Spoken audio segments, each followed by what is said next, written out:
Bismillahirrahmanirrahim. Bismillahirrahmanirrahim. Assalamualaikum warahmatullahi ta'ala wabarakatuh. Harta yang disimpan di berangkas akan habis tak bersisa. Harta yang disimpan di langit akan selalu kekal abadi selamanya. Saya mengajak kepada seluruh muhsinin untuk membantu pembebasan lahan guna mendirikan pesantren Tafsir Al-Quran Ibnul Azhar yang dipimpin oleh saudara kami, guru kami, Al-Ustadz Ad-Duktur Al-Fadil Al-Ustadz Bitoh Purnomo LCMA. Beliau alumni Al-Azhar sama seperti saya dan Ustadz Abdus Somad. Insya Allah atas rekeningnya atas nama Sahabat Sampai Surga ya. Kita butuh berapa Ustadz? 10.000 meter. 10.000 meter persegi. 1 meternya 100.000. Saya mengajak kepada 10.000 orang muhsinin untuk menyumbang 100.000 rupiah. Ayo kita kejar surga dengan cara berinfak di jalan yang benar, yaitu di jalan ilmunya Rasulullah Sallallahu Alaihi Wasallam. Saya Gis bin Abdurrahman As-Segaf. Astaudi'ukumullah. Assalamualaikum warahmatullahi ta'ala wabarakatuh.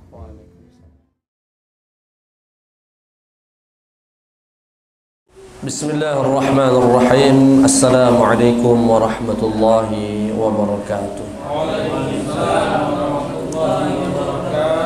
Alhamdulillahi rabbil alamin. Wa afdalus salati wa atammut taslimi ala sayyidil mursalin nabiyyina Muhammadin sallallahu alaihi wasallam wa ala alihi wa sahbihi ajma'ina, amma ba'd.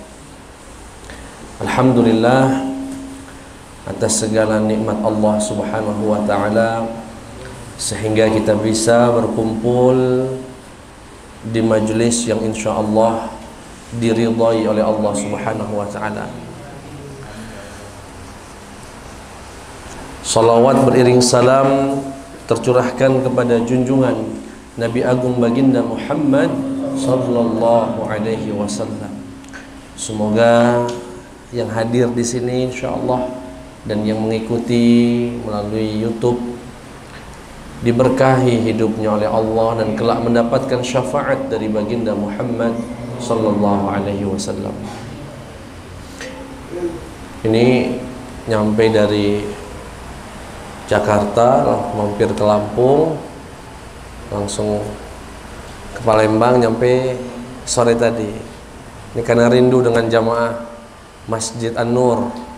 Kebetulan bulan lalu cuma sebentar ya, ba'da maghrib sampai dengan isya saja. Makanya ngubungin Kak Erwin, insyaallah Kak kita ngaji karena nanti juga akan libur di selama Ramadan.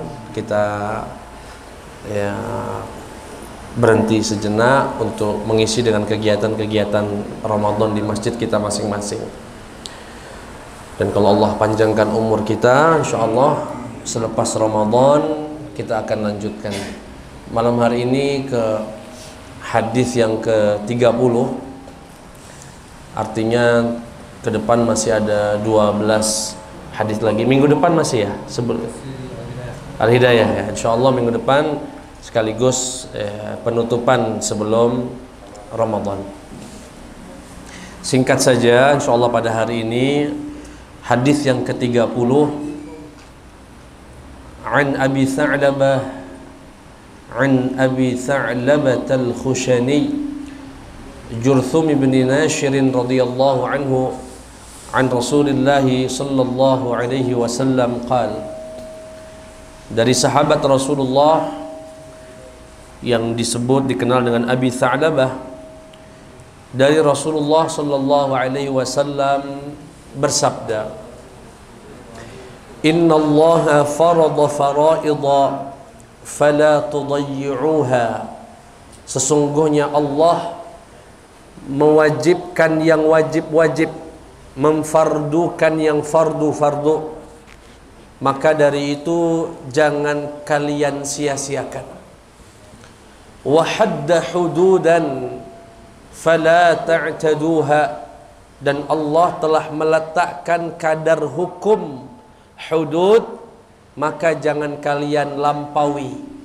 jangan kalian selewengkan.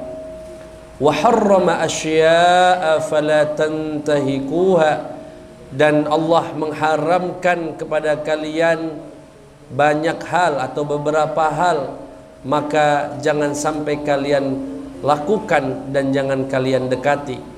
Wasakata an asya, dan Allah diam untuk banyak hal, rahmatan lakum, sebagai tanda rahmat Allah kepada kalian, ghaira nisyanin, bukan karena lupa. Fala tabhatsu anha, jangan kalian mencari-cari tentangnya. Diulangi lagi sekali lagi biar mendapatkan makna, ya, makna lahiriahnya. Innallaha farada fara'idha fala tudayyi'uha, sesungguhnya Allah mewajibkan yang wajib-wajib, yaitu memberikan hukum kepada beberapa hal dengan hukum fardu atau wajib. Fala tudayyi'uha, jangan disia-siakan, jangan diremehkan. Wa hadda hududan fala ta'taduha, dan Allah memberikan kadar hukum. Zina cambuknya 80 kali atau 100 kali, jangan ditambah, jangan dikurang. Cambuklah yang berzina 100 cambukan, yang maling potong tangan. Fala ta'taduha, jangan kalian melampauinya. Wa harrama asya'a fala tantahikuha, dan Allah mengharamkan banyak hal, beberapa hal, maka jangan kalian lakukan, bahkan jangan kalian dekati. Wasakata an asya, dan Allah diam kepada banyak hal. Jadi ada yang diwajibkan, ada yang diharamkan, ada yang tidak dijelaskan hukumnya, dibiarkan, didiamkan oleh Allah Subhanahu wa ta'ala sebagai rahmat Allah kepada kalian, bukan karena lupa, bukan karena Allah lupa ngasih hukum, enggak, bukan karena Allah lupa meletakkan, menjelaskan hukum, enggak, tapi itu sebagai rahmat Allah Subhanahu wa ta'ala. Fala tabhatsu anha, maka dari itu jangan kalian telisik-telisik. Udah, yang diamkan Allah halal. Ustaz, apa hukumnya buah kelengkeng? Nggak usah nanya, halal. Nggak dijelaskan dalam Al-Quran hukum kelengkeng, bukan karena Allah lupa, rahmah lakum, sebagai tanda rahmat Allah Subhanahu wa ta'ala kepada kita. Nah, ini kurang lebih nanti kita akan coba jelaskan lebih sedikit lebih detail. Kita potong-potong hadisnya. Yang pertama, innallaha farada fara'idha fala tudayyi'uha, sesungguhnya Allah mewajibkan beberapa hal, salat, zakat, puasa, haji, fala tudayyi'uha, jangan kalian sia-siakan, jangan kalian tinggalkan, jangan kalian abaikan. Sebelumnya ingin kami sampaikan, kita pernah mendengar istilah fardu, pernah juga mendengar istilah wajib. Apakah ada perbedaan antara fardu dan wajib?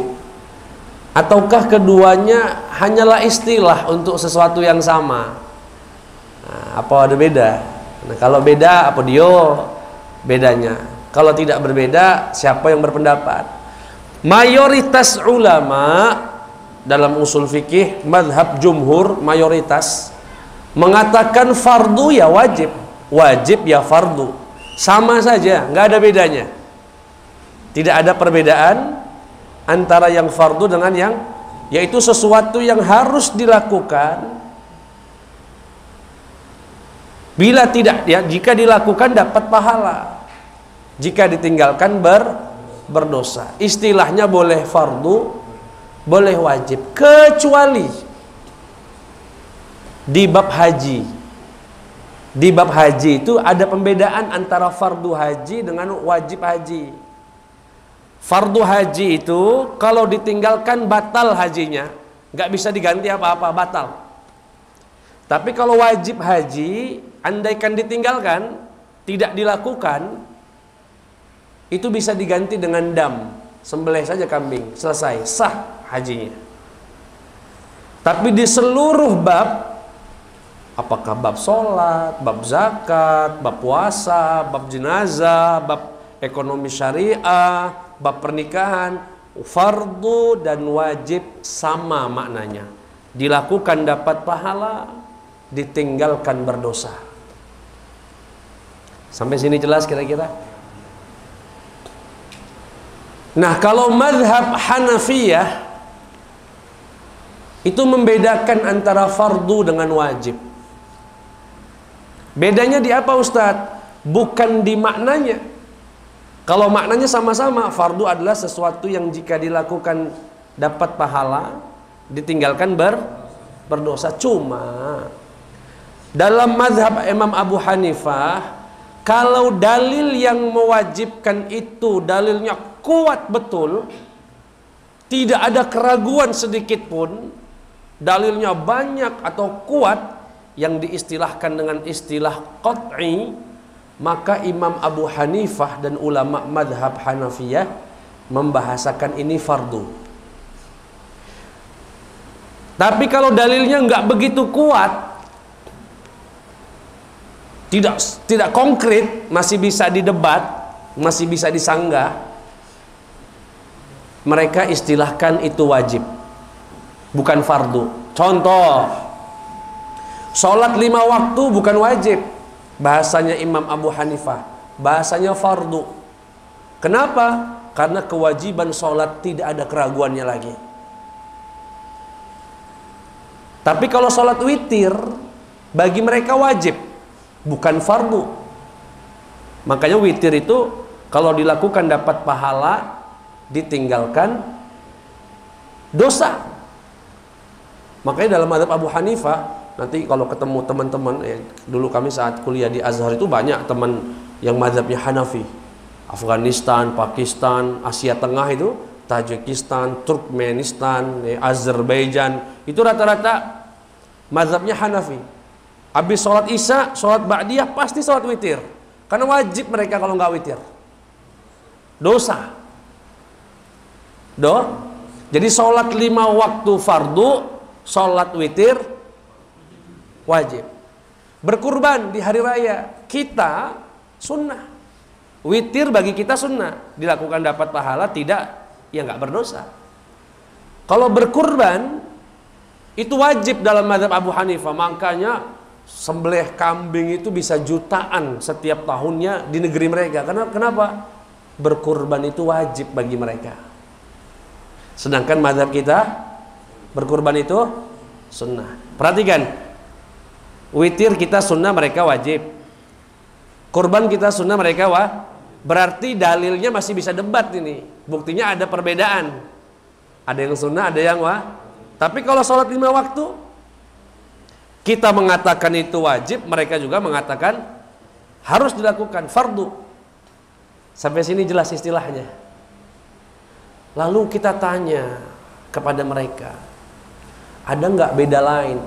Kata antum, wahai Hanafi, ya, mazhab Hanafiyah, fardu itu kalau dilakukan dapat pahala, ditinggalkan berdosa. Contohnya sholat 5 waktu. Sholat witir, kata kalian wajib. Wajib itu apa artinya? Dilakukan dapat pahala, ditinggalkan berdosa. Lah sama baik. Ada 2 bedanya. Yang pertama, sumber dalilnya. Kalau dalilnya kuat disebut dengan qat'i, disebut fardu. Kalau dalilnya masih bisa diperdebatkan, dhanni istilahnya, itu disebut dengan wajib. Perbedaan kedua, ini penting sekali nih, penting sekali. Yang mengingkari fardu kafir, mengingkari fardu, mengingkari kefarduan sholat, bagi mereka kafir. Yang mengingkari kewajiban witir fasik, enggak kafir. Sampai sini jelas? Begitu ditelisik, rupanya mazhab Imam Syafi'i juga begitu. meski mereka membahasakan fardu dan wajib itu sama, cuma mereka juga berkata meski fardu dan wajib sama, tapi kalau fardunya atau wajibnya dalilnya konkret, yang mengingkarinya kafir juga.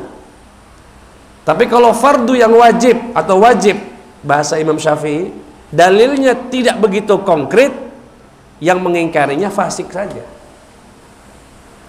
Sampai sini jelas ya? Agak-agak pusing lah ya.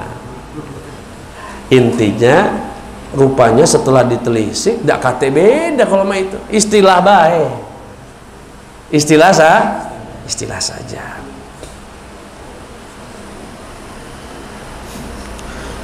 Nah, dalam hadis ini poin yang pertama yang dimaksud fardu di sini adalah sesuatu yang jika dilakukan dapat pahala, ditinggalkan berdosa. Kata Rasulullah, fala tudayyi'uha, jangan disia-siakan, jangan diremehkan, perhatikan betul. Saya akan kasih banyak contoh dalam kehidupan kita di mana sudah kita beragama sudah tidak begitu sesuai dengan kehendak Allah. Mohon maaf sekali, ini menjadi koreksi untuk kita semua. Salat Idul Fitri, Idul Adha itu sunnah, dilakukan dapat pahala, ditinggalkan tidak berdosa. Tapi itu lebih ramai daripada salat 5 waktu. Ada yang salah? Ada yang salah. Yasinan, tahlilan, memperingati Maulid Nabi, memperingati Isra Mi'raj, andaikan itu disyariatkan, dianjurkan, insya Allah ada pahalanya. Tapi jika pun tidak dilakukan yasinan, ya nggak berdosa. Nggak ada satu ulama pun mengatakan barang siapa yang tidak mengadakan yasinan berdosa, maksudnya nggak ada. Tapi apa kenyataan di lapangan, di masyarakat? Yasinan penuh, orang yang nggak pernah kelihatan yasinan itu. Tapi sholat 5 waktu, berarti ada yang salah. Ada yang betul apa betul?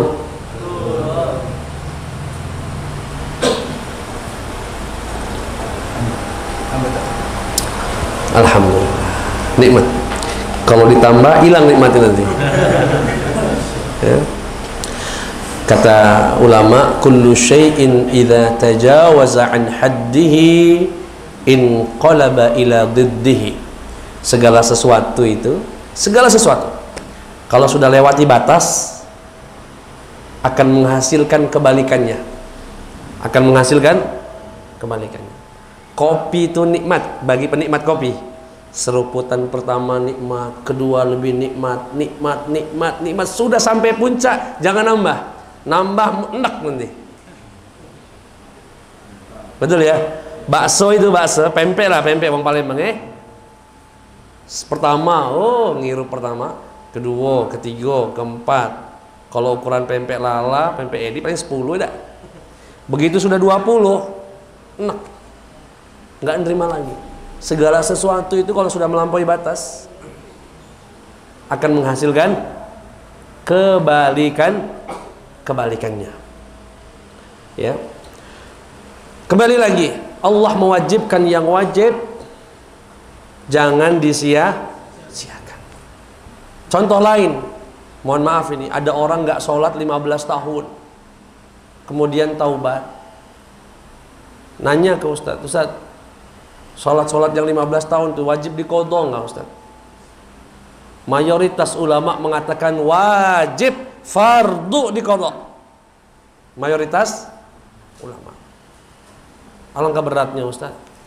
Tapi antum mampu itu qobliyah ba'diyah? Kenapa nggak mampu mengqodho? Sehingga kata ulama, orang yang punya hutang semacam ini nggak usah qobliyah ba'diyah, dimanfaatkan ba'diyahnya untuk mengqodho. Jauh lebih baik, dan itu yang benar sesuai dengan syariat. Ini enggak, qobliyahnya bisa 4 rakaat sebelum zuhur, 4 rakaat setelah zuhur, begitu suruh qadha berat. Berarti kan ada yang salah. Ada yang salah. Sebesar apapun pahala sunnah, sebanyak apapun itu dikumpulkan, tidak akan pernah bisa menanggung dosanya meninggalkan sholat fardu. Hati-hati benar, ya. Jadi jangan sampai ya yang sunnah-sunnah kita perhatikan betul, yang wajib semangat dakwah sana misalnya, atau semangat ikut pengajian sana sini, tapi sama orang tua nggak nurut, buat apa? Buat apa ngaji rajin sama orang tua nggak nurut? Nggak usah ngaji. Kalau akhirnya itu membuat kita tidak lagi memperhatikan orang tua. Malah ustadz berharap sekali jamaah ustadz, terutama yang muda-muda yang masih segar-segar ini, kalau sempat membuatkan teh bapaknya, kopi bapaknya pagi-pagi, buatkanlah. Buatkanlah. Insya Allah ngabdi sama orang tua. Baik, itu yang pertama. Jadi jangan sampai salah. Sedekahnya rajin, utang nggak dibayar-bayar. Nah, bayar utang wajib nggak? Wajib. Sedekah? Bayar utang dulu, baru sedekah. Tapi Ustadz, utangnya lama Ustadz, masih lama. Kami janjiannya 2 tahun lagi. Apakah aku harus menunggu 2 tahun baru? Oh, kalau semacam itu nggak apa-apa. Yang nggak boleh ini bayar, sudah datang jatuh tempo, sudah harus bayar, ada kemampuan, milih untuk sedekah daripada bayar utang. Karuan bayar pokoknya dahulukan yang wajib dulu. Dahulukan yang wajib dulu, baru kita perhatikan yang sunnah.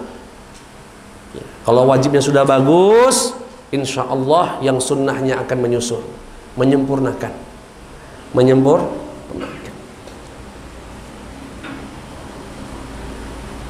Seperti orang punya mobil, ngecat, ngasih klakson yang bagus, masya Allah, dikasih aksesoris, kasih list-list yang bagus, mesinnya lah rusak, nggak didandan-dandan. Untuk apa? Sudah turun mesin, tapi terus dia ngecatnya, ganti pelek ban. Pak, mesinnya jalan, tidak, kenapa? Begitu ditanya, rajin ya Pak, ini ganti pelek, ngecat. Iya Pak, seneng aku. Mesinnya lah bagus, rusak mana? Sah? Persis seperti orang. Baik, yang kedua, Allah memberikan kadar hukum. Ini pernah kami jelaskan cukup detail. Dalam Islam itu hukum ada 3 jenis hukum pidana. Ada hudud, ada ta'zir, ada qisas. Hudud adalah kejahatan atau kadar hukum yang kadarnya sudah ditentukan Allah. Hakim nggak boleh otak-utik. Hakim hanya ketok palu saja jika sudah memenuhi prosedurnya. Potong tangan segini, jangan nambah segini, jangan ngurang segini. Segitulah ukurannya. Zina, jika yang berzina belum menikah, maka hukumnya cambuk 100 kali.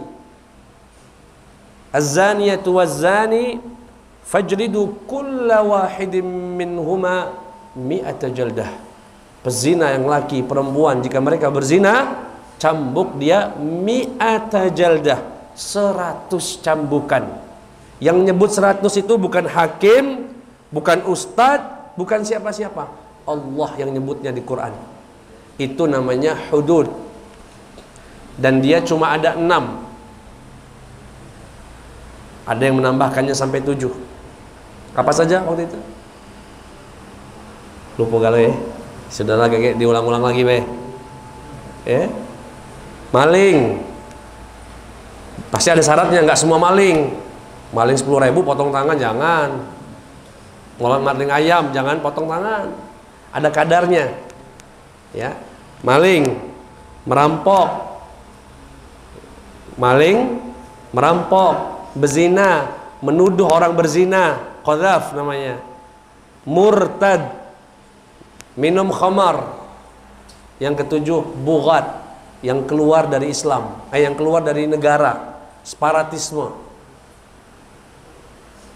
Seperti KKB di Papua, Tubugat namanya. Halal untuk diperangi oleh negara. Itu namanya hukum hudud.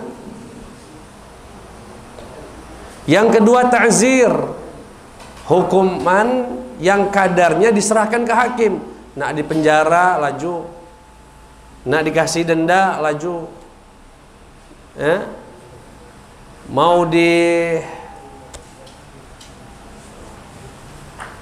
apa lagi ya, misalnya denda dan penjara bergabung laju, mau dimiskinkan seperti murah banget,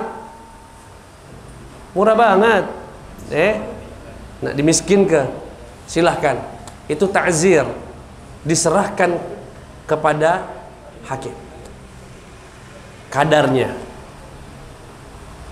Yang ketiga kisos. Kisos adalah hukuman sesuai perbuatan.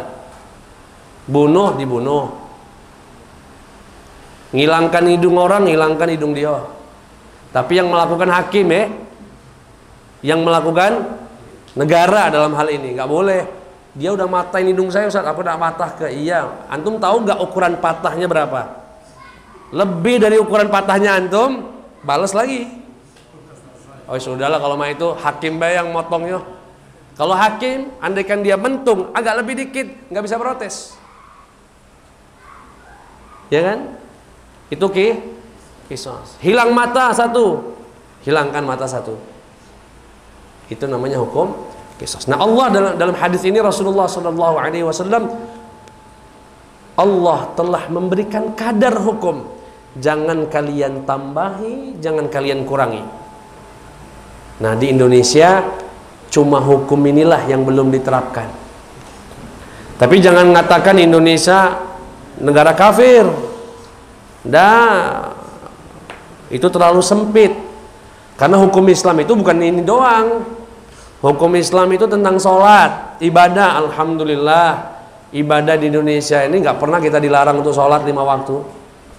Nggak ada larangan puasa di negeri kita, alhamdulillah. Artinya bab ibadah aman. Bahkan haji dengan segala dinamikanya ya, diatur, bahkan difasilitasi negara. Setiap provinsi sudah ada asrama haji, bahkan setiap kabupaten sudah ada asrama haji untuk pelatihan-pelatihan. Negara hadir. Bab pernikahan, perceraian, wasiat, warisan, ada pengadilan agama resmi, pengadilan agama, ada hakimnya, ada, artinya negara juga mengizinkan. Ekonomi syariah, alhamdulillah, perbankan syariah sudah ada, bahkan sudah diundang-undangkan. Ya. Apalagi? Jenazah, alhamdulillah, rukun kematian diatur oleh RT dan RW. Cuma bab ini doang nih. Bab apa? Bab pidana. Kita masih mengadopsinya dari Belanda. Dan ini tugas kita untuk mengaspirasikannya. Ya, tapi ya masyarakat harus dikasih tahu dulu, didakwahi dulu, dikasih tahu dulu. Panjang lah kalau nak dijelaskan ya. Yang berikutnya, Allah mengharamkan yang haram. Jangan kalian lakukan, bahkan jangan didekati. Apa bedanya kewajiban yang wajib dengan keharaman yang haram? Kalau kewajiban yang wajib itu kita boleh melakukannya semampu kita. Apa bedanya, lebih umumnya lagi, apa bedanya perintah syariat sama larangan syariat? Perintah harus dilakukan, larangan ditinggalkan. Nah, perbedaan kedua, dan ini yang mungkin tidak terperhatikan, apa itu? Kalau perintah boleh kita lakukan semampu kita, semampu. Begitu kita tidak mampu, udah ada keringanan. Nggak bisa sholat secara berdiri, bisa duduk. Nggak bisa puasa karena sedang safar, sedang sakit, boleh dibayar setelah Ramadan. Ya, nggak bisa haji ya nggak wajib haji, nggak cukup harta untuk zakat ya nggak wajib zakat. Kalau kewajiban atau perintah secara umum, Allah mengizinkan kita untuk melakukannya semampu kita. Begitu nggak mampu ya nggak dilakukan, nggak apa-apa. Tapi kalau larangan, nggak ada istilahnya aku tinggalkan semampu saya, nggak bisa. Zina, Ustadz aku tidak semampunya baik ya, tinggal ke zina, tidak baca. Aku ninggalkan zina semampunya aja, nggak bisa. Dikit aja Ustadz, nggak bisa. Kalau larangan itu nggak ada kortingan. Dilarang berzina, deket juga nggak boleh. Deket juga nggak boleh. Minum khamar, Ustaz, netes baik Ustaz. Ngecup benar, nyabu Ustaz, nyabu. Dari jauh baik nih Ustaz, apa? Nggak boleh. Riba Ustaz, aku cuma nganter ke baik Ustaz. Sabu nih, aku tidak pakai Ustaz. Cuma nganter ke baik ke rumah uang. Nggak boleh. Kalau larangan clear, tidak boleh walaupun mendekati. Tapi kalau kewajiban atau perintah, lakukanlah semampunya. Dan Allah telah mengharamkan yang haram-haram, seperti memakan harta anak yatim, seperti riba. Ustaz, 2% doang Ustaz ribanya. Nah, 2% haram. 2% ke, nak 1% ke, pokoknya terbukti ada keharaman, ada riba, itu haram. Ustaz, aku nak minum tuak, tapi tidak tuak nian Ustaz, tuak campur jus, haram. Ya Mas ya? Iya. Nak nyoba dikit be. Itu bedanya itu ya, antara larangan sama perintah. Makanya dalam Al-Quran atau dalam hadis banyak redaksi wattaqullaha mastata'tum, bertakwalah kalian semampu kalian. Tapi ketika larangan tidak ada bunyinya jauhkanlah larangan Allah semampu kalian, nggak ada. Kate semampu kalian, karena memang tidak boleh dari akarnya, nggak boleh. Zina, dilarang berzina, berhubungan dengan yang tidak halal, itu haram. Ustaz, aku tidak sampai situ Ustaz, megang baik dikit baik tangannya, nah, haram. Haram. Yang berikutnya, nah ini penting, Allah tidak menerangkan hukum di banyak hal, bukan karena Allah lupa, tapi karena Allah apa? Sayang dengan kita, rahmat dengan kita. Kita disuruh berangkat haji, ya berangkat. Allah nggak jelasin apakah berangkatnya suruh jalan, apa nak suruh pesawat, apa pakai kuda, nggak ada. Kenapa? Allah nggak mau jelasin tuh yang begitu-begitu tuh. Rahmat, terserah kalian, semampu kalian, semudah kalian, yang mana mau lakukan silakan. Padahal kalau Allah mau tentukan, bisa saja dari awal wajib atas kalian haji menggunakan onta, titik. Bisa nggak? Bisa. Tapi Allah diam yang dengan semacam itu. Kenapa? Agar rahmat untuk kalian, bukan Allah lupa. Nutup aurat, dengan apa Ustaz nutup aurat? Enggak Allah jelaskan. Jubah laju, sarung laju, tapis laju, batik laju. Enggak ada. Bukan karena Allah lupa, Allah tahu. Tapi sebagai rahmat untuk kalian. Ya. Fala tabhatsu anha, jangan dicari-cari. Jangan dicari. Jujur saja ini lagi sedikit viral ya sekarang mungkin, tentang istilah nama ruh. Nggak usah diikuti yang begitu, nggak usah dicari-cari.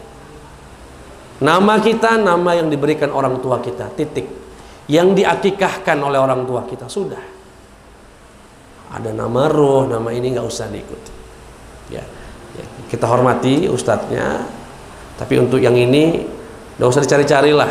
Nggak kate, selama tidak ada keterangan dari Rasulullah, ya, dari Allah, sudah, titik. Ya, jangan dicari-cari. Rahmatan lakum, sebagai rahmat Allah kepada kita. Fahimtum? Ustadz, apa hukumnya buah duren? Disebut gak dalam Al-Quran dan Sunnah? Sudahlah, makan weh. Halal, insya Allah. Dan memang ada dalil umum yang menaunginya, yang membolehkannya. Halal, semua yang di bumi ini untuk kita.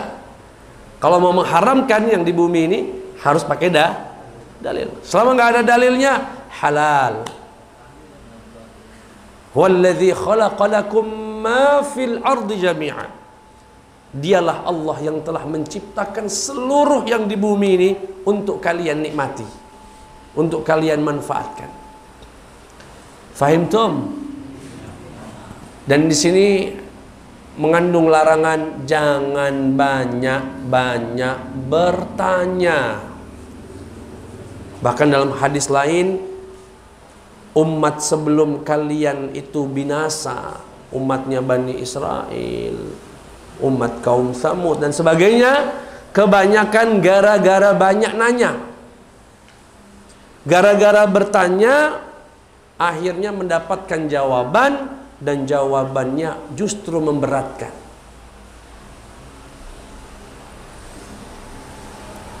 Ulama mengatakan larangan bertanya ini, ada yang mengatakan ketika Rasulullah masih hidup saja.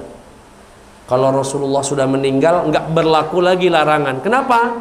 Karena kalau Rasulullah masih hidup, banyak bertanya akan berpotensi menurunkan wahyu yang akhirnya memberatkan kita. Tapi kalau sudah Rasulullah meninggal, kan sudah nggak ada wahyu lagi, sehingga kita tidak perlu khawatir lagi akan adanya pemberatan. Maksudnya gimana sih, Ustaz? Gini loh, Pak. Bani Israel itu diperintahkan Allah nyembelih sapi. Sembelihlah sapi. Sebetulnya sapi apa saja, nak laki, nak betino, nak tua, nak muda, nak kuning, nak putih, boleh galau. Tapi Bani Israel nanya terus. Itu sapi yang disuruh tua apa muda? Warnanya apa? Gara-gara banyak bertanya, turun wahyu Allah justru memberatkan mereka. Ustadz kasih contoh. Di dalam Al-Quran, tepatnya dalam surat An-Nisa, Allah mengatakan, "Laisa 'alaikum junahun an taqsuru minas salati in khiftum an yaftinakumul ladzina kafaru." Tidak berdosa atas kalian jika kalian ingin mengqashar salat dalam perjalanan. Jika kalian sedang dalam perjalanan ingin mengqashar salat dan takut orang-orang kafir membunuh kalian, membahayakan kalian, silahkanlah sholatnya diqashar. Artinya apa? Dulu ketika turun ayat ini, orang Islam itu kalau mau keluar dari Madinah, mau melakukan dagang ke Syam atau ke mana ya, ke Persia, itu takut di jalan ada yang begal atau orang kafir yang mengintai ingin membunuh umatnya Nabi Muhammad. Sehingga kalau sholat dikosor aja, 4 jadi 2, sudah dipercepat, dan itu tidak berdosa. Berjalannya waktu, begitu umat Islam sudah maju di akhir-akhir kehidupan Rasulullah, sudah tenang ya, sudah relatif aman. Sahabat ini karena Islam sudah kuat, sudah ditakuti di mana-mana, sudah nggak merasa takut lagi. Mau dagang ke sana sudah aman, dagang ke sana sudah aman. Ngomonglah, ngobrol-ngobrol sama Sayyidina Umar. Ngobrol sama Sayyidina Umar. Kita ini masih boleh qasar sholat nggak kalau lagi safar-safar keluar? Kenapa? Karena kan Al-Qur'annya mengatakan in khiftum ay yaftinakumul ladzina kafaru. Jika kamu takut kepada orang-orang kafir yang akan mengintaimu, membunuhmu, membahayakanmu. Nah, kita kan sekarang sudah nggak takut lagi. Berarti kita udah nggak boleh qasar lagi. Iya juga kata Umar. Fa'ajibtu mimma ajiba minhu. Saya pun kaget dengan cara pikirnya sahabat ini. Ya sudah, coba aku nak nanyo sama Nabi Muhammad sallallahu alaihi wasallam. Apakah syariat qasar itu ditiadakan lantaran sudah merasa aman? Datanglah Sayyidina Umar. Ya Rasulullah, kita sudah merasa aman, nggak takut lagi kalau keluar-keluar. Apakah kami masih disyariatkan untuk mengqasar? Apa jawaban Rasulullah? Ya, nggak ada setnya ya, cuma improvisasi be. Kata Rasulullah, ya Umar, bosan nanya dah. Shadaqatun tasaddaqa bihallahu alaikum faqbalu sadaqatah. Itu sedekah dari Allah, jangan banyak tanya, terima saja. Jangan nanya-nanya, ya Allah, apakah syariat nanti turun wahyu nggak ada qasar sholat lagi gimana? Akhirnya memberatkan kita. Nah, ini yang dikhawatirkan oleh Nabi nih. Banyak nanya, akhirnya turun wahyu, menjadi syariatnya menjadi lebih besar. Sehingga ada yang mengatakan larangan bertanya yang menyebabkan pertanyaan itu akan menyebabkan binasanya umat itu saat Nabi Muhammad masih hidup. Kalau sudah meninggal karena nggak ada wahyu lagi, nggak ada akan Al-Quran turun lagi, ya silakan kalau mau bertanya. Walaupun pendapat kedua ada yang mengatakan larangan bertanya masih berlaku sampai hari ini jika pertanyaan itu tidak ada manfaatnya. Pertanyaan yang, dan sering kita kadang-kadang ditanya jamaah, makanya ustadz itu harus, ya siapapun gurunya, siapapun ustadznya, harus bisa mendeteksi wong bertanya ini. Kadang pertanyaan nggak penting nih ya, yang sia-sia gitu. Misal ya, yang pernah ditanyakan ke kami kan, Pak Ustadz, aku sholat nih, peci hitam boleh dah? Nah, udah Pak, nak hitam, nak kuning, nah apa pakai Pak?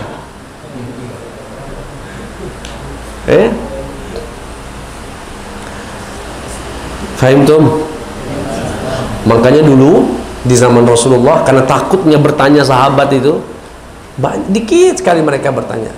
Dan mereka senang kalau ada orang Badui datang, orang kampung yang nggak tinggal di Madinah, dari kampung. Kalau orang kampung kan bawaannya, mohon maaf ya, etikanya tidak seperti etika orang kota. Asal nyeplos, asal nanya. Kadang-kadang, ya Rasulullah, nanya begitu saja. Kalau datang orang yang semacam ini, sahabat alhamdulillah, akhirnya ada yang nanya. Karena mereka juga pengen tahu sebetulnya. Datang, ya Rasulullah, hancur aku. Kenapa hancur? Aku baru bersetubuh dengan istriku siang bulan Ramadan. Nah ini yang begini-begini nih, biasanya orang Badui ini berani nanya depan Rasulullah, depan umum, kadang nggak pakai muqaddimah lagi, langsung datang masuk ke masjid, langsung buang air kecil, kencing di dalam masjid. Orang Badui, sahabat sudah mau marah-marah, kata Rasulullah, biar dia selesai dulu kencingnya, biar dia selesai dulu. Perhatikan ini penting banget ini hadis ini sebetulnya. Kalau kita melihat kemungkaran itu jangan buru-buru ngerespon. Kadang-kadang kita ini nafsu, enggak Ustaz, ini agama saya sudah dijatuhkan, betul. Tapi langkah kita mencegah kemungkaran itu harus matang, ya, agar tidak mencegah kemungkaran justru melahirkan kemungkaran yang lebih besar. Bayangkan nih, ada orang lagi kencing, mohon maaf ya, lagi kencing, lagi fokus nian dia kencing nih. Di satu titik itulah dia kencing, cur gitu ya, disitulah. Bayangkan lagi kencing, dikagetkan, dimarahi. Ngapain kamu kencing?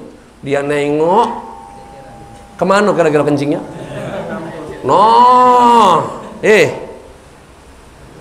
Akhirnya kita kesulitan untuk membersihkannya. Begitu biarkan. Begitu selesai, kata Rasulullah, ambilkan air dalam ember, siramkan di titik itu. Enak membersihkannya. Jadi jangan sekedar. Jadi itulah pentingnya nahi mungkar dengan ilmu. Nahi mungkar itu nggak sekedar marah, ngotot, tapi nggak ada manfaatnya. Buat apa? Ngabiskan energi saja. Harus benar-benar, oh ini mungkar. Yang kedua, kalau kita marahin, sedangkan dia kan nggak tahu, ini orang kampung nih, orang Badui, kirain masjid mereka ini seperti tempat ibadah orang-orang, pacak diapo kebaik. Akhirnya apa? Begitu Rasulullah Shallallahu Alaihi Wasallam tegur, siramkan di situ. Kemudian Rasulullah ingin mengajarkan kesehatan manusia itu, atau manusia itu lebih didahului daripada masjid. Apa? Kemuliaan manusia mengalahi daripada kemuliaan masjid. Makanya ada istilah as-sajid qabla al-masajid. Perhatikan dulu orang yang sujud, baru perhatikan tempat sujud. Al-insan qabla al-bunyan. Perhatikan manusia, baru perhatikan bangunan. Kita ini enggak, lebih banyak memperhatikan bangunan daripada manusia. Suatu ketika Nabi Muhammad sallallahu alaihi wasallam berdiri di depan Ka'bah. Beliau berkata, sesungguhnya engkau Ka'bah adalah makhluk Allah yang mulia. Engkau sangat mulia. Tapi ketahuilah, setetes darah manusia yang jatuh karena kezaliman lebih mulia dari kamu. Manusia itu lebih mulia. Ini cipta kita, ini ciptaan kebanggaannya Allah Subhanahu wa taala.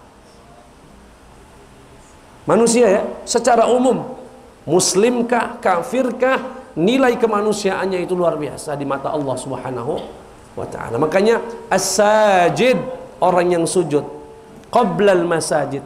Maksudnya apa? Nabi Muhammad sallallahu alaihi wasallam, kesehatan orang lagi kencing, lagi fokus. Kalau diganggu, kaget mah itu mungkin nanti jantungan, mohon maaf mungkin kencingnya bermasalah dan sebagainya.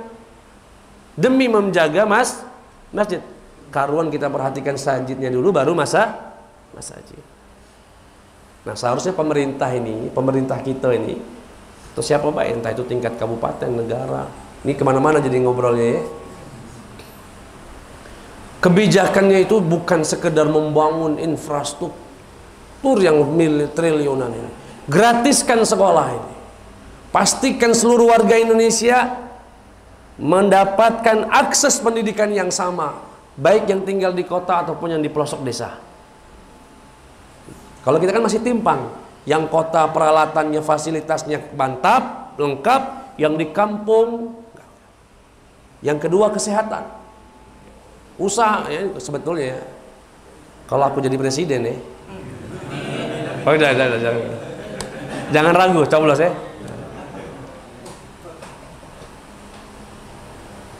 Batalkan hukum kelas-kelas dalam rumah sakit. Nggak ada kelas 1, nggak ada kelas 2, seluruh warga Indonesia sama. Negara yang nanggung. Yang kaya, kalau dia mau bayar, ya mungkin dibuat prosedurnya. Tapi yang tidak mampu, tidak ada, dia kelas 3, kelas selama, karena itu kebutuhan pokok itu. Apa bedanya manusia kita dengan orang kaya? Sama saja. Ini enggak, yang miskin ngantri lalu nak mati masih nunggu berkas nak di.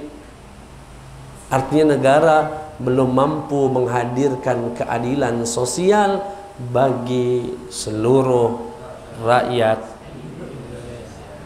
Gitu kan? Keadilan sosial bagi seluruh rakyat. Pendidikan, kesehatan. Terus hubungannya dengan ini apa tadi? Jangan banyak nanya. Itu saja, semoga ada manfaatnya. Semoga ada manfaatnya. Kepada Allah saya mohon ampun. Wassalamualaikum warahmatullahi wabarakatuh. Bismillahirrahmanirrahim.